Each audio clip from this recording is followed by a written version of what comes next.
Bonjour tout le monde. Et j'ai même fait l'effort de me changer. Voilà, on est le même jour, mais je me suis changé pour ajouter au dynamisme. Voilà, pour faire genre, oh là, totalement une autre vidéo, et on va aborder d'autres choses. Nouvelle vidéo, où nous allons revenir sur 3 autres mails parmi vous, et nous allons commencer par le mail d'Adeline qui m'invite à la présenter comme... L'anonymat me convient bien, mais si pour quelque raison tu as besoin de me nommer, l'utilisation de mon prénom me va, ou aussi celle de mon pseudo. Écoutez, on va rester sur la base du prénom. Voilà, et en précision, elle ne vaut pas quoi ajouter, donc du coup, nous n'allons pas rien préciser du tout, et nous allons lire son mail ensemble. Je me présente, Adeline, jeune citadine iséroise. Je suis en train de me rendre compte que je ne sais pas placer l'Isère sur une carte, et c'est triste. Je viens de découvrir la vidéo sur le véganisme, je tiens à te dire que c'est vraiment courageux d'aborder ce sujet aussi sensible. Je trouve ce débat vraiment intéressant. Albert Einstein pensait que le végétarisme pouvait qu'améliorer le sort de l'humanité. Ouais, mais Albert Einstein, il faisait de la propagande, voilà. Albert Einstein, il a créé la bombe nucléaire, donc Albert Einstein, tout ce qu'il dit, c'est faux. Toutefois, excusez-moi, je suis sarcastique. Il faut que j'arrête d'être sarcastique, c'est pas bien, Ouais, non, mais je l'ai dit, c'est ce que je dis dans la première vidéo, c'est que mon seuil de tolérance, mon seuil de patience est vachement entamé, et du coup je réagis comme un con, je suis vraiment désolé. L'important c'est de s'en rendre compte et de revenir dessus, et de le reconnaître, et de ne plus le faire.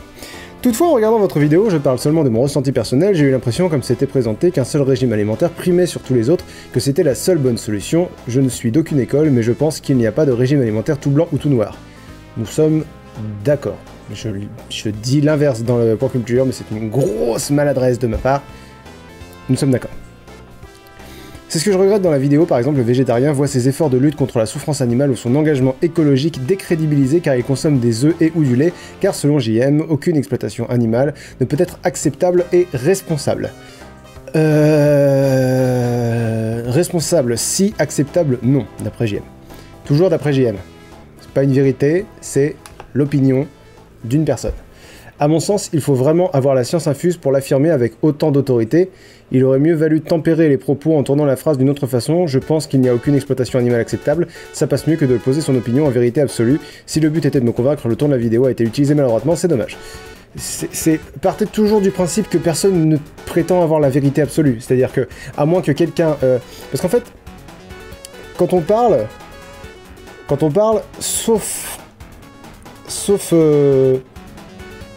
globalement, on précise quand on veut dire quelque chose qui est une vérité absolue. Si on précise rien, c'est qu'on donne une opinion. C'est beaucoup plus simple de faire ça dans ce sens-là que de faire l'inverse. Que de dire à chaque fois, à mon avis, parce que là, il aurait fallu que je dise, à mon avis, c'est beaucoup plus simple de dire ça que de dire l'inverse. C'est pas une vérité absolue, c'est à mon avis. Mais à chaque fois, c'est mon avis. Et du coup, à chaque fois, c'est l'avis de JM. Et JM le dit avec autorité parce qu'il a des convictions. Ça en fait pas une vérité absolue, ça fait que lui est persuadé de ce qu'il pense. C'est tout. Et ce qu'il pense, c'est que... voilà, c'est que... il n'y a pas d'exploitation animale acceptable. Je m'en tiendrai personnellement à... il n'y a pas de mort animale acceptable, ni de... Pour moi, exploitation, c'est un terme extrêmement vague.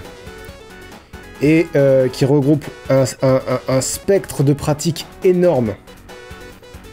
Donc, pour moi, dire non à toute l'exploitation animale... Dans la première vidéo, on revient sur l'exemple des abeilles qui pollinisent enfin, je sais pas exactement comment ça marche, mais sans les abeilles, on n'aurait pas de fruits et de légumes. Du coup, on a besoin des abeilles pour... Du coup, on exploite les abeilles pour créer des fruits et des légumes, et du coup, les fruits et les légumes sont issus de l'exploitation animale. Tu vois, exploitation animale, c'est extrêmement varié. Donc, eh ben, on y revient. Sache d'où vient ta bouffe et décide de à quel moment c'est juste, à quel moment c'est injuste l'exploitation des animaux qui en est faite. JM a un seuil vraiment très bas d'acceptation de l'exploitation animale, vraiment très bas. Moi, je pense qu'il est mon seuil à moi, je pense qu'il est un petit peu plus haut, c'est-à-dire que tant que tu tues pas d'animaux, tant que tu tues le moins possible, et tant que tu fais souffrir le moins possible d'animaux, tant que tu stresses le moins d'animaux possible, ça, pour moi, c'est acceptable. Chacun son... Voilà. Mais chacun son opinion. C'est... Voilà, JM présente son opinion. Moi, mon personnage n'avait pas d'opinion, il avait juste une idée préconçue des problématiques. Mais en vrai, chacun son opinion, évidemment. Je continue la lecture. Pour ma part, je me range plutôt du côté de la philosophie de Gandalf. Gandalf est un personnage de fiction. Hein. Je crois que ce sont les petites choses, les gestes quotidiens des gens ordinaires qui peuvent réellement changer les choses. Nous sommes d'accord. JM2 mène un combat fort louable, cependant, moi je n'aime pas la boxe, je préfère le kendo. Chérie, t'as compris la métaphore? D'accord. Donc la boxe c'est offensif, le kendo c'est défensif, ou un truc comme ça en tout cas. Il existe différents régimes alimentaires qui auraient pu être abordés, vu que le but de la vidéo était de secouer les consciences sur la surconsommation de viande, comme par exemple le flexitarisme, le crudivorisme, pesco-végétarisme, le végétarisme, etc. Ouais... Si tu veux, moi, un régime alimentaire qui cause la mort d'animaux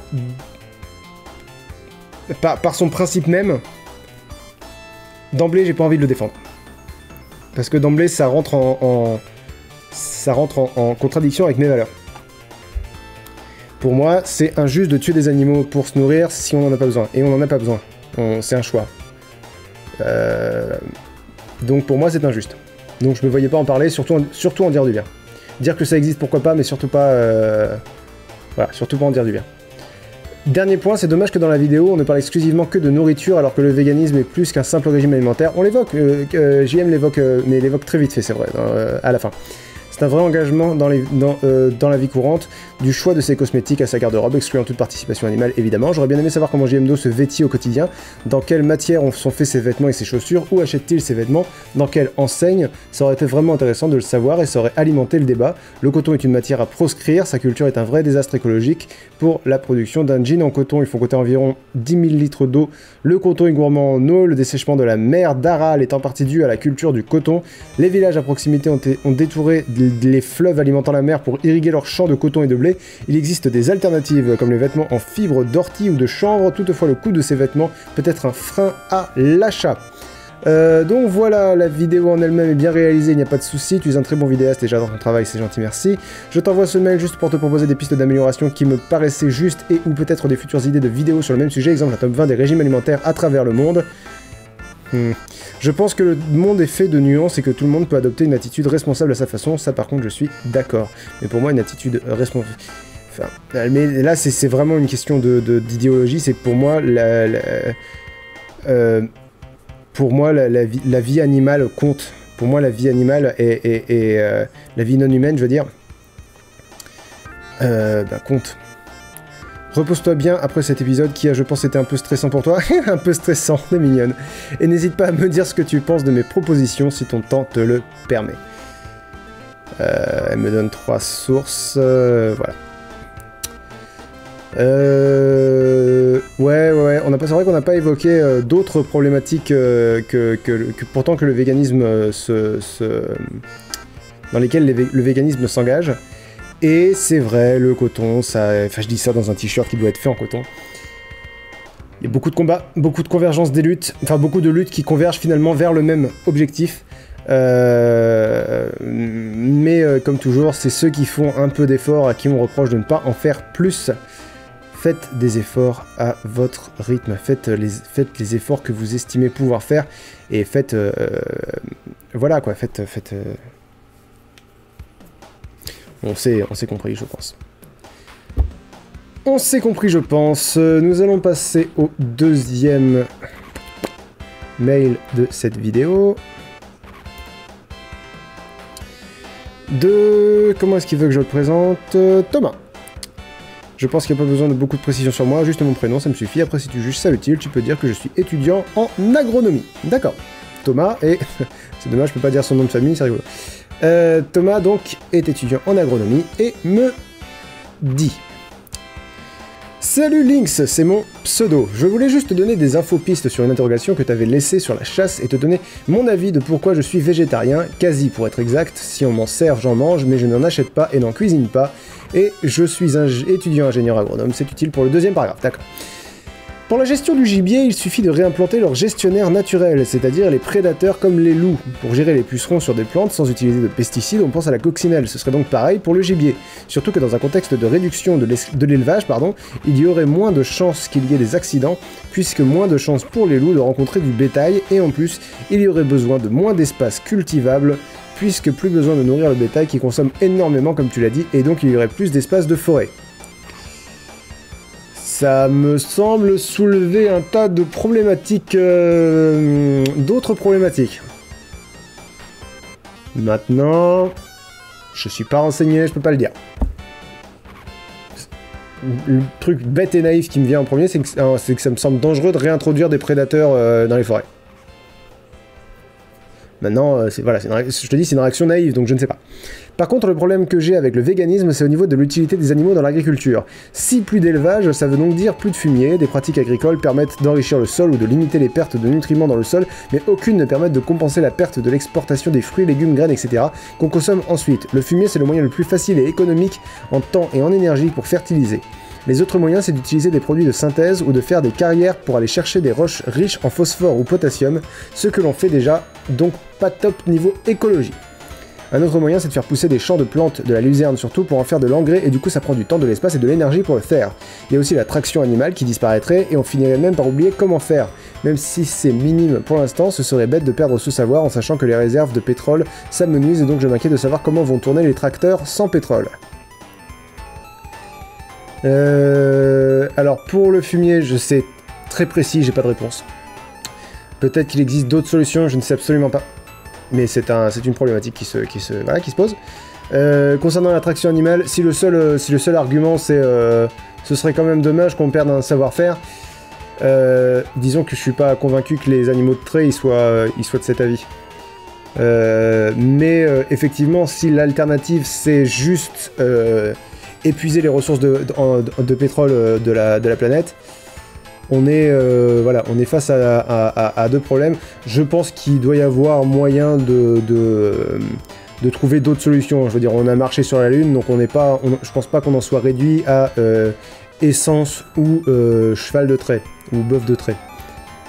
Je pense que doit y avoir moyen de trouver d'autres solutions. Maintenant, c'est toujours pareil, c'est le point de vue naïf de quelqu'un qui découvre ton mail, mais qui ne s'est pas renseigné outre mesure, parce que j'en ai un peu marre de m'enseigner.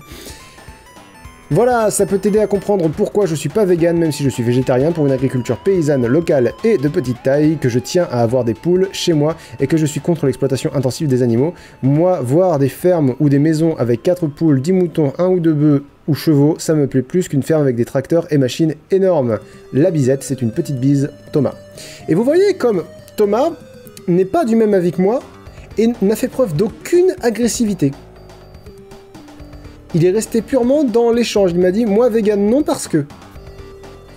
Et du coup, je remercie beaucoup Thomas, pas seulement parce qu'il soulève des questions que je m'étais pas posées, notamment concernant le fumier et quoi.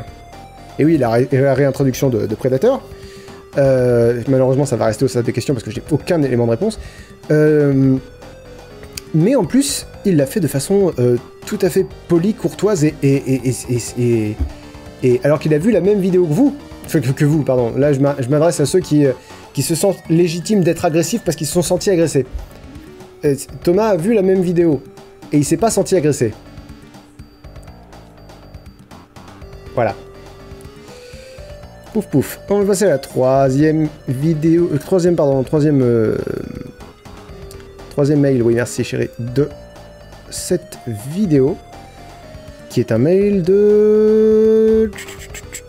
Je préfère rester complètement anonyme, je supporterai pas qu'on me retrouve et vienne m'insulter. Eh ben parfait, je ne donne même pas ton prénom, nous allons t'inventer un prénom. Chérie, donne un prénom à la personne, je sais même pas si c'est un homme ou... Si, il dit je suis végétarien, donc c'est un homme. Monsieur Croquette. Monsieur Croquette, déjà j'applaudis ton courage pour avoir fait ce point culture, et loin de moi l'idée de vouloir te faire une leçon de morale, mais j'aimerais te dire, mais fais-moi une leçon de morale, je t'en prie. Mais j'aimerais te dire avec bienveillance pourquoi je pense que ta vidéo est mal passée vis-à-vis de ton public. Ah, explique-moi. tu seras pas le premier, mais... 1. Il n'y a pas vraiment eu de débat. Je suis revenu dessus, il n'y a pas eu de débat parce qu'il ne devait pas y avoir de débat. Les arguments n'étaient pas de mauvaise foi, mais la façon dont c'était mis en scène, c'était clairement pas un débat. Mais c'était pas un débat. 2. JM est trop présent par rapport à toi. Alors, j'ai eu beaucoup ce reproche. Le texte de JM, c'est nous deux. C'est moi qui lui ai donné des idées. C'est moi qui lui ai dit quelles idées je préférerais qu'il développe. Maintenant, je tenais à ce que ce soit ses mots parce que j'aime beaucoup ses vidéos et j'aime beaucoup sa personnalité dans ses vidéos. Bon, là, ça n'a rien à voir avec le sujet, mais en tant que public, quand on regarde le Pan Culture, on s'attend quand même à entendre ta voix plus que celle d'un éventuel invité, surtout quand cet invité est, je suis désolé d'avoir eu cette impression, très condescendant. Oh putain, mais tu sais que beaucoup de gens me trouvent condescendant, donc finalement t'as remplacé une condescendance par une autre. Parce qu'on est tous condescendants, à partir du moment où on essaye d'éveiller un peu les gens, on est condescendant. Genre, je ne sais pas si tu es au courant, d'où tu sais d'où je serais pas au courant. Et voilà. 3. Il y a eu le fameux si t'es pas vegan, ça sert à rien. Sérieux, le tacle à la fin de la vidéo était nécessaire. Je parle du je mange de la viande qu'une fois par semaine, aucun sens en rouge. L'histoire avec Absol n'a rien appris. Non mais j'ai pas suivi l'histoire avec Absol. Ralentir sa consommation de viande fait déjà beaucoup dans un système capitaliste dans lequel on vit. Ça fait beaucoup, mais ça fait pas assez dans le sens où des animaux continuent de mourir. C'est ça le truc, c'est que je comprends, je comprends le besoin de nuances et de paliers. Maintenant, comprenez que il n'y a pas de nuance et il n'y a pas de palier quand des animaux meurent, quand c'est cette valeur-là qui est en jeu. Je veux dire, on peut faire des nuances sur plein de choses, vraiment sur plein de choses.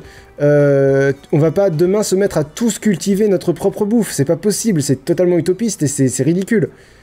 Et manger moins de viande, c'est toujours, enfin, d'après moi, toujours pareil, c'est mon point de vue, ce n'est pas une vérité absolue. Manger moins de viande, c'est toujours manger trop de viande. Bref, dans un système capitaliste dans lequel on vit, si on consomme moins, il y aura déjà moins de production et donc moins de souffrance. Mais on veut pas qu'il y ait moins de souffrance, on veut qu'il y ait plus de morts inutiles. Voilà. De toute façon, il est impossible de cesser définitivement la souffrance animale, malheureusement certes, alors que des gens fassent des efforts, c'est déjà très bien, même s'ils s'arrêtent là. C'est bien, oui, évidemment que c'est bien. Évidemment que c'est bien. Je vais pas revenir là-dessus. D'après ma chérie qui est à côté, qui veut pas qu'on entende sa voix dans la vidéo, la valorisation, c'est important. Oui. C'est en valorisant qu'on encourage à continuer les efforts, dit-elle.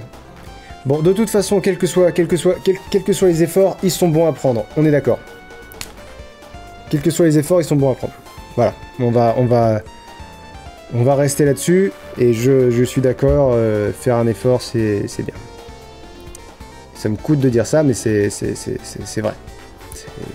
C'est vrai. D'ajouter, en plus je ne sais pas si on peut parler d'exclusion sociale, mais les remarques des carnistes et de ta famille, c'est dur à supporter. Aussi, déjà que c'est un peu chiant de trouver des restos kebab, etc. qui font des trucs végétariens. Quand t'es vegan, c'est le parcours du combattant. 4. Sur la fin de la vidéo, revenons également au j'ai besoin de viande pour ma santé, faux, qui est vrai pour certaines personnes. Tout à fait. Il y a certaines personnes... j'ai encore jamais rencontré de gens qui ont besoin de viande pour leur santé, mais il y a des situations de... Il y a des cas de santé qui ont besoin de beaucoup plus de viande qu'un organisme sain. Auquel cas, évidemment... c'est beaucoup plus dur de devenir végétarien, et a fortiori vegan, et à ce moment-là, on est personne pour juger, et on juge pas, et on tient absolument à faire culpabiliser personne. De toute façon, on tient à faire culpabiliser personne. Si vraiment ça te pose, si vraiment ça met ta santé en danger de limiter la pense à ta santé. Pense à ta santé. Enfin, mais on en revient toujours au même, on en revient toujours à fais selon tes principes, fais selon tes principes.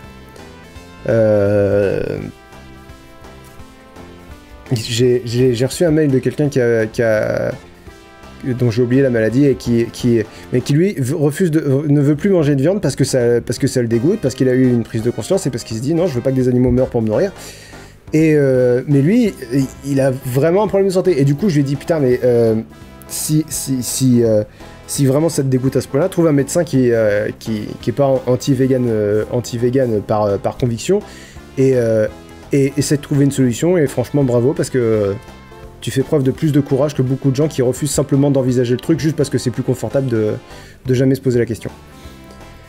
5. Aussi, tu parles de la liberté de chacun en disant la liberté s'arrête là où commence celle des autres. Oui, en disant que donc on ne peut pas manger de viande car ça impacte la liberté des animaux.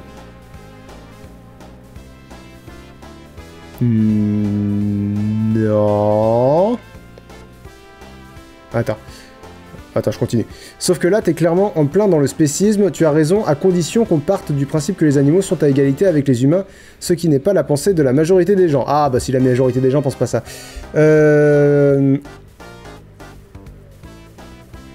Attends, je vais reprendre mon truc. Aussi, tu parles de la liberté de chacun en disant la liberté s'arrête là où commence celle des autres, en disant que donc on ne peut pas manger de viande car ça impacte la liberté des animaux. Bah effectivement, si tu estimes que la vie d'un animal vaut moins que ton plaisir de manger un steak, ouais, j'estime que tu te prends une part de liberté vachement grande sur sa part de liberté à lui. Sauf que là, t'es clairement en plein dans le spécisme. Mais pourquoi ? Déjà, faut se mettre d'accord sur un truc, je ne pense pas que les animaux non humains soient à égalité avec les humains, quoi que ça veuille dire. Ça veut dire quoi, être à égalité avec ? Si tu penses que je pense que les animaux non humains devraient jouir des mêmes droits que les humains, je vais répéter ce que je dis tout le temps, je veux pas qu'on donne le droit de vote à des dindons. Non au droit de vote des dindons. Je m'y oppose complètement. Je dis juste que les êtres humains, les animaux non humains, ont le droit de vivre. Et que on n'a pas à... Je dis que je trouve que c'est injuste on décide quand est-ce qu'il meurt. Je suis désolé, je comprends vraiment pas ce point. Je vais le relire, je vais y arriver. Tu parles de la liberté de chacun en disant la liberté s'arrête là où commence celle des autres. Ok. Mettons, c'est JM qui le dit, mais bon. En disant que donc on ne peut pas manger de viande car ça impacte la liberté des animaux.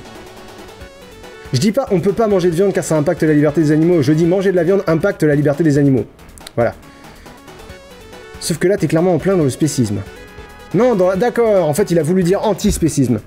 T'es clairement en plein dans l'antispécisme. Tu as raison à condition qu'on parte du principe que les animaux sont... Voilà, et là, du coup, tout a un sens. Tu as raison à condition qu'on parte du principe que les animaux sont à égalité avec les humains, ce qui n'est pas la pensée de la majorité des gens. Ouais, mais faut partir...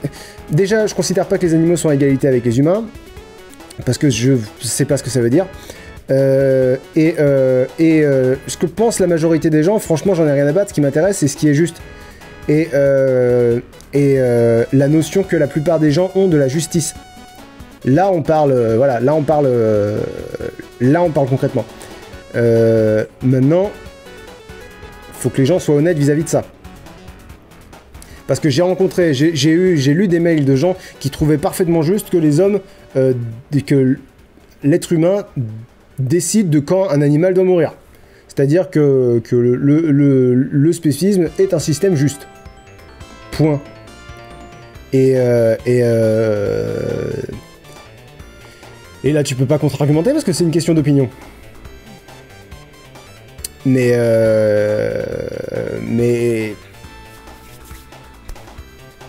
et après, tu peux pas non plus en vouloir aux gens de se battre contre l'injustice.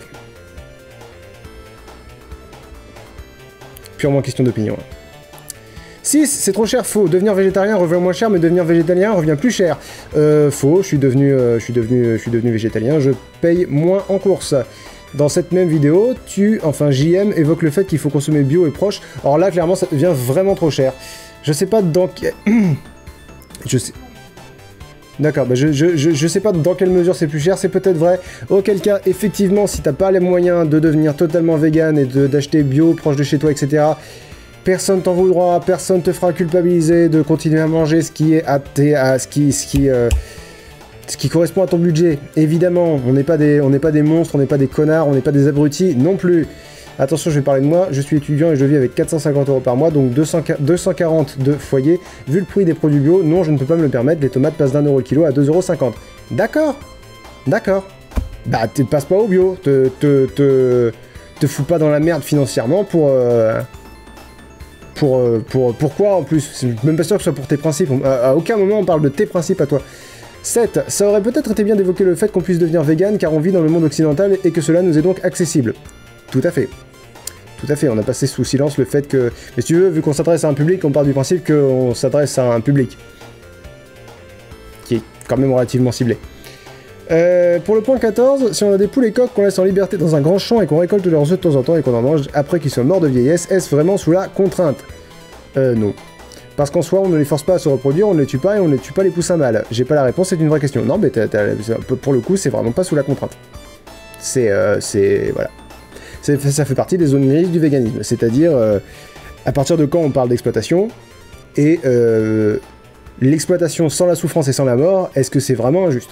Ma chérie réagit en disant ton chat tu le gardes toute ta vie et une fois qu'il meurt tu t'imagines pas le bouffer. Mais c'est voilà, tout ça c'est des zones grises, tout ça c'est des questions mais en fait c'est des questions qui sont comme toutes les questions qui relèvent de la sensibilité de chacun. et de l'honnêteté de chacun aussi. Voilà. 9 pour le point 19, j'ai l'impression qu'il y a un peu de mauvaise foi. Tout au long du PC, vous parliez de souffrance, mais d'un coup, vous parlez de mort. En effet, peut-on parler de souffrance pour les abeilles? On ne sait pas si elles souffrent, on est même sûr que les insectes... On n'est même pas sûr que les insectes ressentent la douleur.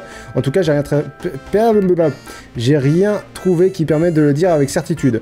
Ok, sans parler de souffrance, on peut parler de stress. Si ça te paraît plus juste. Et le véganisme parle de souffrance et parle de mort quand on n'est pas sûr de la souffrance. Oui, c'est aussi simple que ça. Et si elles ne souffrent pas, n'est-il pas mieux de continuer à consommer du miel? J'ai bien peur que si elles n'ont plus d'intérêt économique, elles soient moins protégées. Mais bon, là, je suis peut-être hors sujet. Alors, j'ai déjà abordé le sujet de l'apiculture dans la première vidéo. Bref, j'espère avoir été constructif. J'espère également que tu te portes bien, que de recevoir tes commentaires sur ce passé ne t'a pas fait du mal. T'es mignon. Passe une bonne journée. Un végétarien qui aime beaucoup ta chaîne. Merci beaucoup, et voilà, donc on a fini avec ce mail-là, et du coup on a fini avec la deuxième vidéo. Je vous invite à retrouver la troisième vidéo réponse aux mails. Je pense que je vais me contenter de 3 vidéos pour l'instant. Je vais pas lire les mails des gens qui m'ont pas donné leur accord pour le lire, parce que, simple question de correction, je répondrai, je les lirai si plus tard je reçois leur autorisation. Voilà.